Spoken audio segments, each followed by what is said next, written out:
Já tem umas 2 lives, talvez, de pós-jogo que a gente faz. Se não me engano, foi o jogo contra o próprio Avaí, que a gente fez juntos. A gente estava presente no pós-jogo. E nesse período que eu fiquei internado, essa semana, fiquei internado 3 dias, né? Eu fiquei conversando com muita gente sobre Flamengo, né? O pessoal me ajudando a distrair a mente, bater um papo. Que eu acho que é o mais importante, é você espairecer para não ficar pensando, e isso ajuda na sua recuperação cada vez mais rápido. E aí, conversando com os amigos, né, sobre o Flamengo, a gente estava falando sobre principalmente o Dorival, como é que ele conseguiu encontrar esse time, fazer o time jogar bem. E a galera trocando ideia comigo, e passou na minha cabeça o seguinte: parece que o Dorival se preparou para assumir o Flamengo, Marcão. Todo o roteiro que vem sendo desenhado, de toda a recuperação que o Dorival vem conseguindo fazer, ele conseguindo recuperar não só o ânimo da equipe, mas a qualidade técnica de tantos jogadores. Ele está conseguindo trazer o torcedor para perto do Flamengo de novo. O torcedor está começando a ficar cada vez mais eufórico, mas a cada passo que o torcedor dá a pensar de ficar eufórico, a gente vem para uma coletiva de pós-jogo do Dorival e ele fala: não tem nada definido. O jogo que a gente acabou de ganhar é um jogo, o próximo é outro. O Alan, no meio da coletiva, aplaudiu ele, porque é o discurso que a gente sempre quis que o Flamengo pregasse, de que tá tudo bom, mas não tá ótimo. Tem sempre espaço para melhorar. E eu vejo o time do Dorival numa crescente para melhorar muito grande, justamente por ele ser pés no chão. E eu acho que o chat concorda, o pessoal do chat elogiando muito a coletiva do Dorival. Um cara didático, um cara que consegue fazer a boa leitura do jogo, comentar sobre seus jogadores sem desmerecer ninguém e, principalmente, fazer essa equipe do Flamengo jogar bola. É impressionante a aula que estamos tendo com Dorival Júnior, Marcão. Eu estou extremamente orgulhoso. Se o Santos te surpreendeu, o Dorival me surpreendeu muito mais, irmão. Cara, assim, a gente comentou isso um pouco no pré-jogo, né? Esse negócio, será com oba-oba e tal.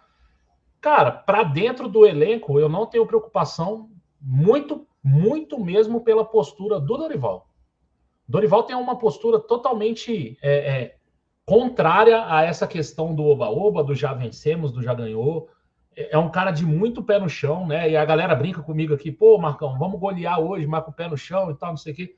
Eu sou muito assim também, eu não entro muito nessa vibe de já ganhamos, de euforia. Eu não consigo entrar assim muito nessa onda. Talvez seja até um defeito meu, mas para quem está trabalhando, para quem está no dia a dia de trabalho ali, isso é muito importante. Isso é muito importante. Então, eu acho que toda vez que o Dorival fala isso, quando ele fala que o sucesso e o fracasso tem um palmo de distância, acho que isso, para dentro do elenco, isso vai dando.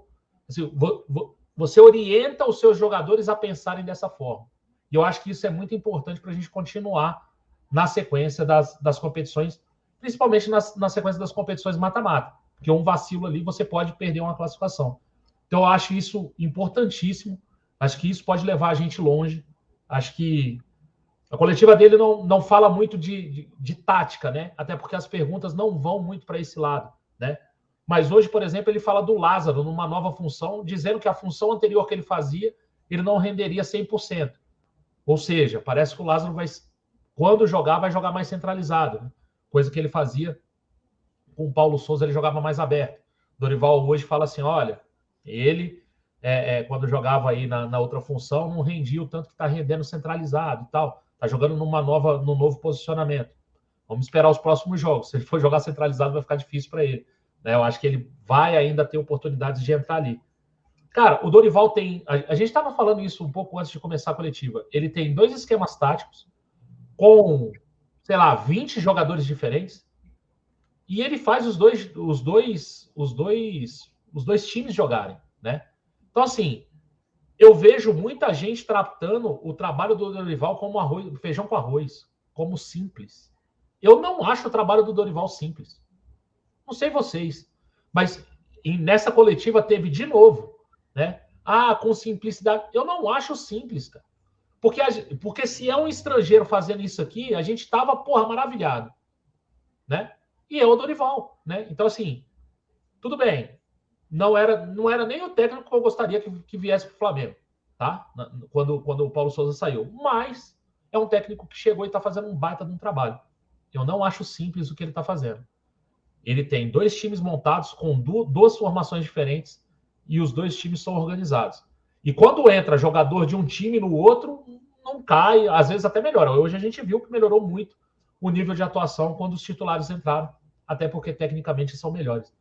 Acho um bom trabalho taticamente dentro de campo, acho que ele recuperou alguns jogadores, e essa questão da humildade, do pé no chão, eu acho que pode levar a gente muito longe nesse ano.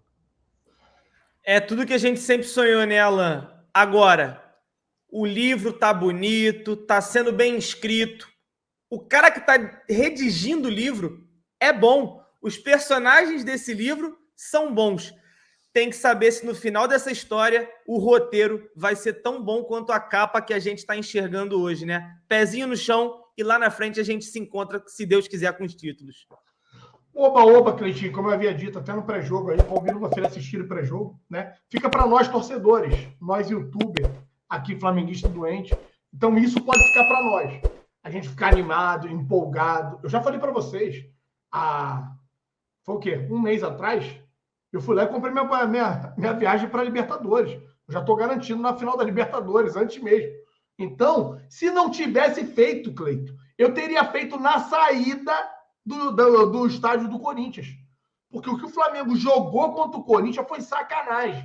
O que o Flamengo jogou, um jogo complexo, um jogo no campo dos caras, que o Flamengo foi soberano, para mim, passou um sufocozinho ali nos 15, 20 minutos iniciais, depois o Flamengo dominou completamente o jogo, eu teria acabado o jogo e já teria corrido para comprar parcelado lá em 10 vezes, carnezinho da Casa Bahia, a minha final da Libertadores. Só que eu já fiz isso há um mês atrás.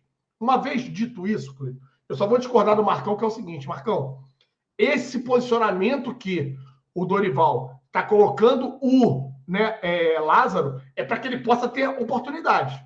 Porque o Lázaro aberto pela esquerda, com o Cebolinha de opção, ele não vai jogar. Daqui a pouco a gente tem o retorno do Bruno Henrique. Daqui a pouco, né? Ano que vem, infelizmente. Mas assim, isso vai limitar ainda mais as chances dele. E como ele vem colocando e deixando no banco tanto o Pedro como o Gabigol, ele acabou encontrando um espaço ali para que o Lázaro possa jogar. Porque senão nem jogar o Lázaro jogaria, né? E aí ele acaba colocando. A grande surpresa fica com relação ao menino Vitor Hugo. O Vitor Hugo vem mostrando uma personalidade.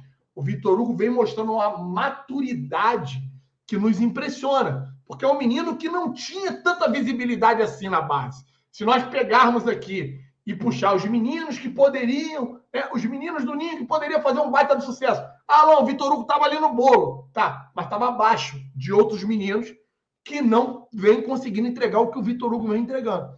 E isso para o Flamengo é muito positivo.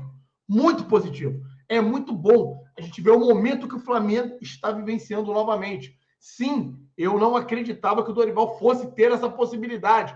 O Flamengo hoje tem um elenco forte, não é mais apenas um time, a gente vê. Só que muito mais do que ter um elenco forte, a gente tem que destacar e parabenizar o Dorival, é pela organização tática da equipe, galera. E aí não é aqui ficar vislumbrado ou, né? A gente vê 2 times alternativos, vamos colocar assim, ou titular, ou alternativo, ou reserva, coloque como você quiser. Isso é papo de treinador, falar que não tem titular nem reserva, é papo para tentar motivar todo mundo e tudo mais.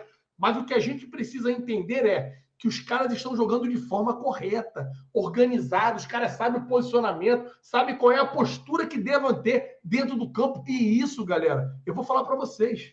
Vamos lá. A gente não viu isso acontecer com o Domenech, com o Ceni, com o Paulo Souza, com o Renato Gaúcho e nem com o Jorge Jesus. Eu vou dizer para vocês por que não.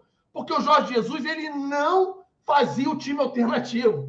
Ele tirava 2 ou 3 titulares, porque o Flamengo não tinha um elenco em 2019. O Flamengo tinha um time. Quem eram ali os jogadores que, né, ele contava muito em 2019? Era o Renier, que eu até discuti com o Bigode, que eu não queria liberar o moleque para a seleção, e ele foi importante lá contra o Fortaleza. Quem mais que era um jogador que ele utilizava muito no segundo tempo, o Jorge Jesus? Além do Renier, que eu lembro aqui agora. Cara... ele usava bastante o Vitinho na época. Cara, ele chegou a usar aquele menino, como é que era o nome dele? O Lucas Silva. Lucas Silva. Então assim, a mudança, galera, a diferença é essa. porque não tínhamos um elenco. Hoje o Flamengo começa, né, a ter o elenco que nós tanto sonhávamos, que nós gritávamos aqui. Tínhamos um elenco. O Flamengo era o melhor elenco do Brasil. Não, o Flamengo era o melhor time do Brasil. Hoje o Flamengo está partindo para ter o melhor elenco do Brasil. Por quê? A gente está falando o seguinte, né? O avião está jogando, mas se o avião for mal, você vai olhar para o banco, não vai ter agora só o Mateuzinho. Você vai ter o tal do Varela, que muita gente diz que joga bola. Aí você vai, o meio de campo, o João Gomes não está jogando tão bem, ou, né, o Thiago Maia, que voltou a jogar um puta de um futebol, o Thiago Maia está jogando demais, galera. Ele não está indo bem, você vai olhar para o banco, você vai ter um tal do Pulgar, que muita gente fala que é bola também, eu pouco acompanhei, mas se não tiver o Pulgar, você tem o Vidal, caralho, que nós nem imaginávamos que pudesse ver jogar com a camisa do Flamengo. Achávamos que era mais um daqueles fanfarrões que fica botando a camisa do Flamengo, gritando para todo mundo que sonha em jogar no Flamengo e que nunca vai jogar no Flamengo. Aí hoje, para deixar o torcedor ainda mais alegre, ainda mais contente, e para criar uma treta, né, entre italianos e brasileiros, a gente está vendo o Oscar voltando no voo da delegação. Só que ainda não tem a tal confirmação. A princípio, tem apenas, né, autorização para que ele possa manter a sua melhor forma física dentro das estruturas do Ninho do Urubu. Então, tem uma diferença muito grande. O que o Dorival conseguiu fazer em pouco tempo e sem tempo para trabalhar é algo a se destacar. Por isso que, por mais que eu tivesse sido completamente contra, e tenho a humildade de falar aqui, fui contra a vinda do Dorival, sempre disse que só gringo poderia dar jeito no Flamengo. Só os gringos têm a capacidade de fazer o Flamengo jogar. E não errei. O Dorival, sem tempo, o Dorival conseguiu acertar o time do Flamengo. E por que não falarmos da zaga? Igual ele destaca na coletiva. A zaga do Flamengo sempre foi, né, um calcanhar de Aquiles da equipe rubro-negra. A zaga melhorou. Hoje o Pablo, Cleitinho, ele errou uma saída ou outra de bola ali, mas o Pablo acerta um passe vertical que por pouco não saiu um gol do Cebolinha. Hoje o Pablo jogou e desarmou muito a equipe do adversário. O que o Léo Pereira vem jogando é sacanagem, porra.